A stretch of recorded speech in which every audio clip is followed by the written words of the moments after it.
Welcome to our horror world. ये करीबन तब की बात है जब मैं 7 साल की थी और जिस घर में मैं रहती थी वो एक जॉइंट फैमिली थी, यानी हमारा पूरा परिवार। लेकिन बचपन से ही ना जाने किसी के होने का एहसास होता था, जैसे कोई हवा। एक दिन जब मैं रात को सो रही थी तभी अचानक मम्मी ने मुझे नींद से जगा दिया और कहा कि मुझे बाथरूम जाना है, तो उठ जा और मेरे साथ चल। मैं आपको बता दूं, रात में कोई यहाँ पर अकेले नहीं उठता, इसीलिए कहीं भी जाना हो तो किसी को साथ लेकर ही जाना पड़ता था।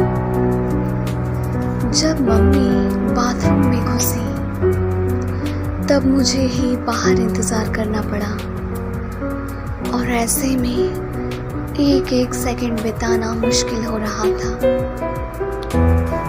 गर्मी का समय था, एक लालटेन बाथरूम की तरफ जल रहा था।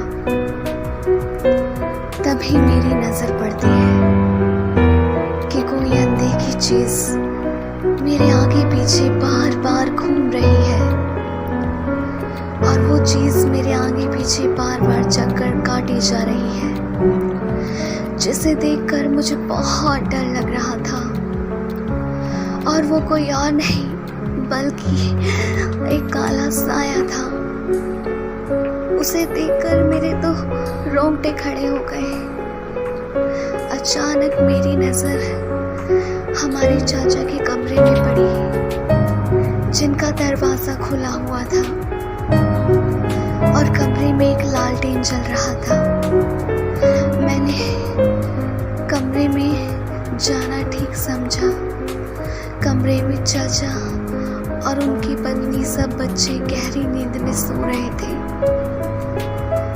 लेकिन ये क्या, मेरे कमरे में आने के बाद ये काला साया तो कमरे में ही आ गया और अब ये मुझे बार बार एकटक देखे जा रहा है, मेरे आगे पीछे घूम रहा है, जिसे देखकर मैं जोर से चिल्लाने लगी।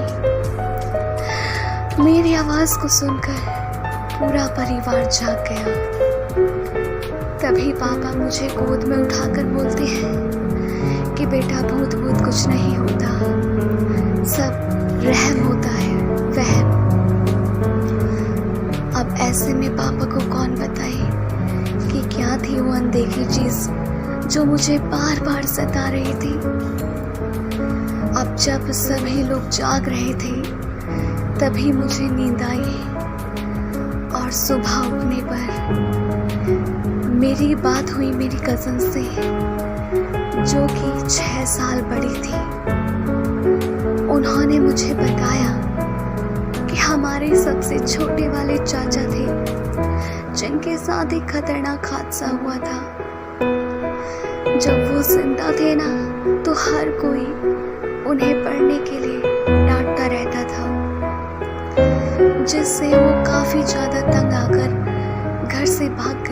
लेकिन वापस आने पर उन्होंने यही कहा कि मैं पढ़ाई नहीं करूंगा, चाहे कुछ भी हो जाए। देखते ही देखते एक दिन जब वो घर से बाहर निकले स्कूटी चलाते हुए, तभी होता ये है कि रास्ते में अचानक से पीछे गाड़ी उन्हें टक्कर मार देती है और हम देखते हैं नहीं बल्कि सुनते हैं कि हमारे चाचा की गर्दन ड्राइवर की गाड़ी के पिछले शीशे में फंसी हुई है।